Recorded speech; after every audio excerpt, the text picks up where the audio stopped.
Hello, મારું નામ ડોપુરુ ધવન છે અને આજે આ વિડીયોમાં હું તમારા એક પ્રશ્નનો જવાબ આપવા માંગુ છું જે અમારા કમેન્ટ સેક્શનમાં આવ્યો છે। કોમેન્ટ તમારી સ્ક્રીન પર છે। કોમેન્ટ હતો કે જ્યારે મારું બીપી અને શુગર કંટ્રોલમાં હોય ત્યારે ક્રિએટિનની સમસ્યા કેમ થાય છે અને આપના બીપી અને શર્કરાને નિયંત્રણમાં હોવાથી ક્રિએટિનિન અને યુરિયા વધતા હોવાનું ખૂબ મહત્વનું છે। એક કિડની ફેલ્યોર દર્દીની એક ટિપ્પણી નથી। જ્યારે બીપી અને ખાંડ નિયંત્રણમાં છે તો શા માટે આપણું સ્તર વધી રહ્યું છે? હવે આપણે શરીરમાં શું થાય છે તે સમજવાનો પ્રયાસ કરીશું। તો ચાલો પહેલા શરૂ કરીએ, કિડની કેમ નિષ્ફળ ગઈ? કારણ કે આ જાણવું ખૂબ જ જરૂરી છે। હવે તમારા મનમાં આ પ્રશ્ન આવી શકે છે કે તમે જાણો છો, પરંતુ હજી પણ થોડું રિવિઝન કરીએ। તો કિડની ડેમેજ થાય છે એટલે 80% કારણ બીપી અને શુગર છે। કિડનીની અંદરની ઊંડાઓ જો એકવાર ક્ષતિ થાય તો તે મરી જાય છે અને મૃત ઊંડાઓ કોઈપણ કિંમતે જીવંત રહી શકતા નથી। અને બધા CKD રોગો કિડની ફેલ્યોર સ્વયં પ્રગતિશીલ છે, અર્થાત એકવાર કિડની થોડા નુકસાન થાય તો કહો તો 5% તે ધીમે ધીમે વધે છે અને 100% સુધી વધે છે। હવે આપણા માટે જે મુશ્કેલ છે તે છે તેને રોકવું। હાલમાં જો તમે જાણો છો કે તમારી કિડની બીપીના કારણે વધુ ખરાબ થઈ રહી છે તો બીપીને કંટ્રોલ કરવું જરૂરી છે, કારણ કે બીપીથી એક્સ્ટ્રા ડેમેજ થાય છે। જો બીપી વધે તો નુકસાન ઝડપથી વધશે, જો બીપી કંટ્રોલમાં આવે તો નુકસાન ધીમા થાય છે। આ મહત્વનું બન્યું છે કે બીપીને નિયંત્રિત કરવું મહત્વપૂર્ણ છે। હવે જ્યારે બીપી અને શુગરની કંટ્રોલ થાય ત્યારે ક્રિએટિનિન વધારે છે તો તેની પાછળ બે મુખ્ય કારણો છે। તો પહેલા ચાલો સૌથી મહત્વની વાત કરીએ, જેનું કારણ મેટાબોલિક એસિડોસિસ છે। કિડની નિષ્ફળતાના દર્દીઓને પ્રતિ મહિને KFT આપવામાં આવશે, પરંતુ કેન પર ક્રમાંક બાયકાર્બોનેટ ટેસ્ટ કરાય છે। જો ક્રિએટિનિન લેવલ 4 પાર થઈ ગયો હોય તો શરીરમાં મેટાબોલિક એસિડોસિસ જેવી સ્થિતિ બની જાય છે। આપણી કિડની ક્રિએટિનિન અને યુરિયા જ નહીં, પરંતુ પ્રવાહી, ઇલેક્ટ્રોલાઇટ્સ અને એસિડો પણ ઉત્સર્જન કરે છે। આવા કારણોથી જ્યારે તમે તમારો રિપોર્ટ જુઓ છો તો તમારો યુરિન એસિડિક હોય છે। જ્યારે શરીરમાં આ એસિડ જમાય છે ત્યારે તે કેવી રીતે જમાય છે? કારણ કે કિડની ઉષ્ણ રહે છે। જ્યારે એસિડ જમાય છે ત્યારે રક્ત એસિડિક થાય છે। આ એસિડિક રક્ત કિડનીમાં ઘૂમે છે ત્યારે કિડનીને ઝડપથી નુકસાન પહોંચાડે છે અને આ સ્થિતિને અમે મેટાબોલિક એસિડોસિસ કહીએ છીએ। આ કારણે મેક્સિમમ કિડની ફેલ્યોર દર્દીઓની દવાઓમાં ખૂબ સરળ દવા છે જેને તમે ચમત્કારિક દવા કહી શકો છો। તેને બેકિંગ સોડા કહે છે।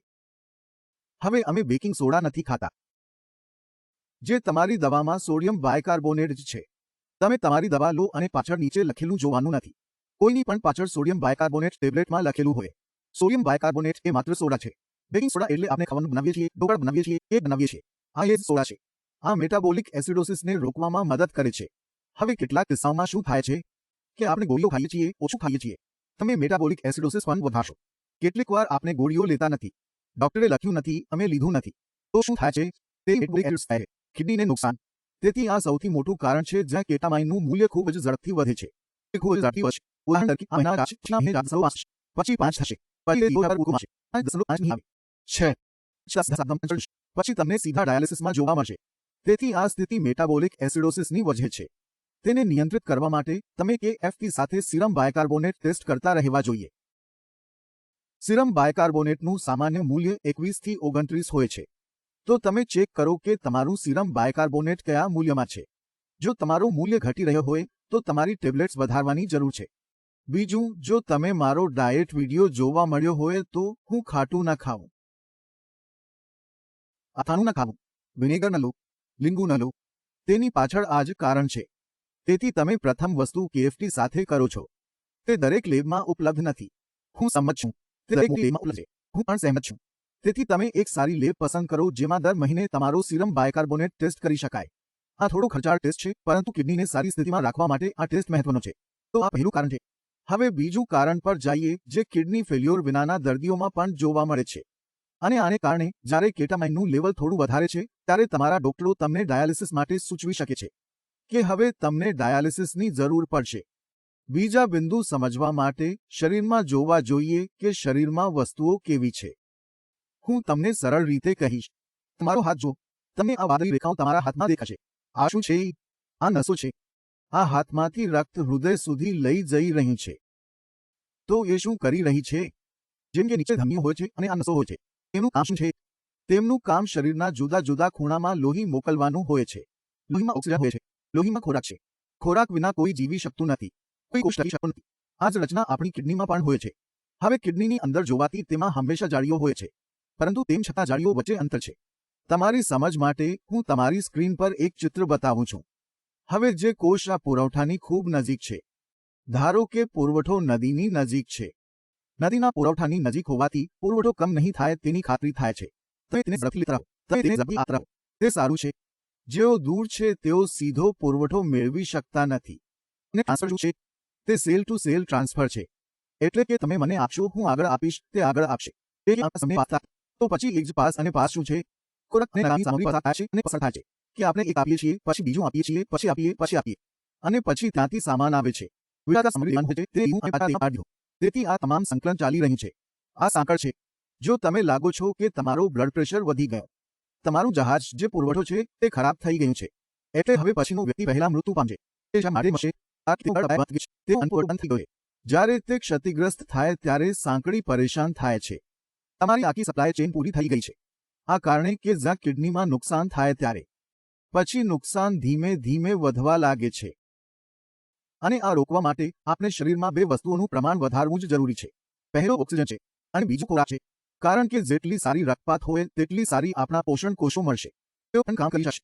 અને કિડની નિષ્ફળતાના દર્દીઓની સૌથી મોટી ભૂલ શું છે? કે તેઓ ખાવા પીવાનું બંધ કરી દે છે. પ્રોટીન ન ખાવું, આ ન ખાવું, તે ન ખાવું. બાફેલા ચોખા, ઘઉં જરૂરી છે. જે દર્દી ખાવા પીવાને કડક બનાવે છે તે બાફેલો ખોરાક ખાઈ રહે છે અથવા ફક્ત ફળોના આહાર પર જ રહેવું. તેમના કેટેકોલ સ્તરો 2 મહિના સુધી નીચે જતા જાય છે. તમારું વજન 80 કિલો હતું, તમે 60 કિલો થઈ ગયા છો. તમે 3 મહિનામાં 20 કિલો વજન ઘટાડ્યું છે. તમારું કેટેકોલ લેવલ 8 હતું, 6 કે 5 હશે. પરંતુ તમારા શરીરમાં નબળાઈ આવશે અને આ નબળાઈ કોઈ પ્રયત્ન કરો તો આવશ્યક થશે. તમે તેને સમાપ્ત કરી શકશો નહીં. અને પછીના 2 રસ્તા બંધ છે: ડાયાલિસિસ અને ટ્રાન્સપ્લાન્ટ.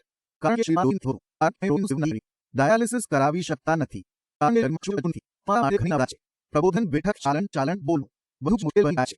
તેથી આ નબળાઈ ઉત્પન્ન થાય છે. અને કિડનીનું સ્તર 2 મહિના સુધી નીચે હતું, તે 3જા મહિનામાં વધવા લાગે છે. કેમ? કારણ કે શરીરમાં હવે સ્ટોર જાડો થઈ ગયો હતો.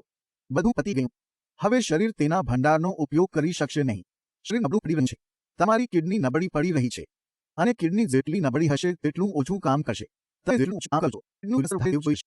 તો શરૂઆતમાં 2 મહિનામાં તમને ફાયદા જોવાનું શરૂ થયું. ડાયટને ખૂબ જ ટાઈટ કરવું, તમામ પ્રોટીન બંધ કરી દેવું, ઉકાળેલું ખોરાક ખાવો. અને તે તમારા માટે સૌથી મોટી સમસ્યા બની જાય છે. કારણ કે અમે તેને સમજાવ્યું નથી. તમારે કેટામાઇન ડાઉન કરવું પડશે. તમારે તે સમજવાની જરૂર છે. તમારા શરીરમાં અન્ય અંગો પણ છે. કિડની લીવર પણ છે, હૃદય છે, મગજ છે, સ્વાદુપિંડ છે. કેટલા અવયવો છે? જો તમે ખાવાનું બંધ કરી દો પછી આખું શરીર બંધ થઈ જાય છે. કિડની બંધ થતી નથી. અને જ્યારે આપણા શરીરમાં નબળાઈ આવવા લાગે છે, તમામ અંગો નબળા પડી રહ્યા છે. કિડની ખરાબ થઈ રહી છે. હવે બીજા બધા અંગો ખરાબ થવા લાગે છે. તેથી જ્યારે આવા દર્દીઓ તેમના જીવનના અંતિમ દિવસોમાં પહોંચે પછી મલ્ટી સિસ્ટમ ફેલ્યોર થાય છે. એટલે કે પહેલા કિડની રિસ્પોન્સ આપશે, પછી હૃદય પ્રતિભાવ આપશે, પછી ક્યારેય લીવર જતું હોય છે, ત્યારે કશું ચાલુ હોય છે. તો આ રીતે દર્દીની સ્થિતિ ખૂબ ખરાબ થાય છે. હવે બીજી રીતે વિચારો કે તું સારી રીતે જમી રહ્યો હતો, તમે સંતુલિત આહાર લેતા હતા. તેના ફાયદા સમજો. તમારી કિડની તમારા શરીરમાં ખરાબ થઈ રહી છે અને તમામ ડોક્ટરો કિડની વિશે જાણે છે. બધા સારા ડોક્ટરો જાણે છે કે કિડની જે ખરાબ થઈ રહી છે તમે તેને રોકી શકો છો. તમે તેને બંધ કરી શકતા નથી. તમે આખી કિડનીને ઉતારી શકતા નથી કારણ કે કિડનીમાં ટિશ્યુ મરી ગયું છે. જો કોઈ ડોક્ટર તેને પુનર્જીવિત કરશે તો શરીરને પૂર્ણતાથી પુનર્જીવિત કરવું મુશ્કેલ નથી. તો જે ડોક્ટરો કહે છે કે કિડનીના કોષો તેઓ પુનર્જીવિત થાય છે અને આવું થાય છે અને તે બને છે, પણ સજા નથી. તમારે સમજવાની જરૂર છે. જો મેં મૃત્યુના એક નાનકડા ભાગને પુનર્જીવિત કર્યો હોય તો પછી આખું શરીર છે. કોઈનું મૃત્યુ નહીં થાય.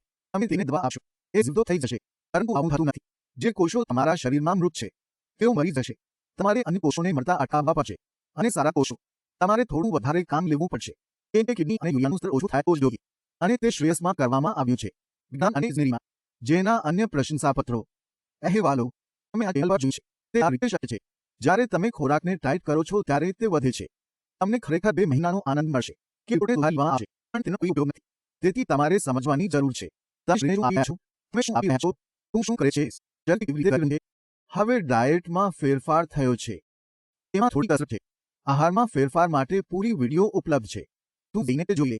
સમજવું અને કસરત પણ મહત્વની છે. પરંતુ આપણે ભારે કસરત કરી શકતા નથી. કસરત શા માટે કરવી?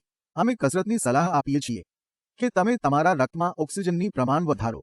હવે આપણી સામાન્ય ઓક્સિજન સંતૃપ્તિ તે લગભગ 95% છે. હવે જો તમે ઊંડા શ્વાસ લેવાનું શરૂ કરો તો તે 98-99% આસપાસ પહોંચી જાય છે. હવે ઓક્સિજન સંતૃપ્તિ વધારવાનું મહત્વ છે. કોષમાં 2-3% વધારાનો ઓક્સિજન. હવે કોઈ નુકસાન થશે નહીં, ફક્ત ફાયદો થશે. તો આ લાભ મેળવવા માટે અમે અનુલોમ વિલોમ પ્રાણાયામ કરીએ. કપાલભાતિ ના પાડે છે કારણ કે તેમાં પેટ ખૂબ જ ઝડપથી આગળ વધી રહ્યું છે અને કેટામાઇનના મૂલ્યો બિનજરૂરી રીતે વધે છે. તેથી અનુલોમ વિલોમ પ્રાણાયામ તમને બે કામમાં મદદ કરશે: બીપીને કંટ્રોલ કરવું, મનને શાંત કરવું અને લોહીને ઓક્સિજનથી સમૃદ્ધ કરવું. આ લાભ જોઈને દરેક દર્દીને અનુલોમ વિલોમ પ્રાણાયામ કરવામાં સૂચવવામાં આવે છે. અને થોડું ચાલવું, જમી લો અને થોડું ચાલો. કશું જ નથી, કોઈ નબળાઈ નથી. આ ફાયદાકારક કોઈ પણ કિડની ફેલ્યોર માટે ઉપયોગી છે. હવે અમે બીજે ક્યાંકથી શરૂઆત કરી, બીજે ક્યાંક પહોંચી ગયા. કોઈ વાંધો નહીં. કોઈ વાંધો નહીં. હવે હું આજે આગળ વધવા માંગુ છું. આગામી વિડીયોમાં મળીશું. જો તમે કોઈ પણ વિષય આવરવા માંગો છો તો કૃપા કરીને કમેન્ટ સેક્શનમાં કમેન્ટ કરો. કારણ કે તમે જે પણ કહેશો હું તે વિડીયો બનાવીશ. જો તમારી મનમાં કોઈ સમસ્યા હોય તો હું તેને દૂર કરીશ. જો તમને વિષય ગમતો હોય તો તેને પસંદ કરો. જો તમને તેને ગમતું હોય તો પછી તેને નાપસંદ કરો. બંને તારા હાથમાં છે. આ સાથે હું તમારી રજા લઉં છું. આગામી વિડીયોમાં મળીશું. ત્યાં સુધી આવજો.